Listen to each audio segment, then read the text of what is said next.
ايش قد يومية الحلاق العراقي بألمانيا؟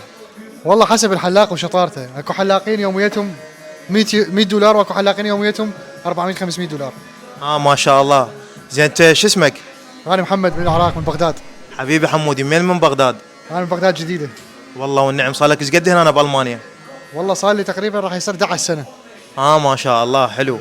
زين انت هالحلاقة من تعلمتها، من العراق لو هنا؟ والله هنا أنا دخلت دورات وطورت نفسي شوي شوي لحد ما الحمد لله هسه طورنا وبدنا نشتغل. زين حمودي، انت من كنت بالعراق وبغداد وين كنت تلتقي؟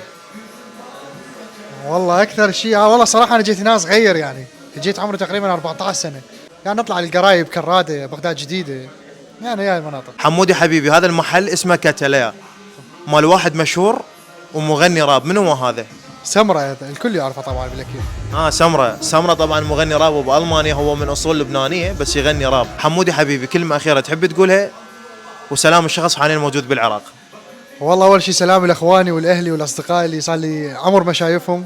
والله كلمه اخيره احب اقولها، تعالوا زوروني واتشرف بكم، وهذا العنوان مكتوب عندكم، واشكرك حبيبي على وشرفت بشوفتك اليوم. يا حبيبي عمري انت، كل واحد يجي لهنا هذا العنوان موجود، تعالوا من تجون قولوا نريد مومو حمودي، تمام حبيبي. هذا ابن العراق يستاهل الدعم، وانا هسه دوري بالحلاقه لازم تضبطني. يلا تدلل حبيبي عمري، مع السلامه. اطلعك على الرئيس يا بعد روحي، اشكرك، مع السلامه حبيبي. حبيبي مع السلامه. مع السلامه.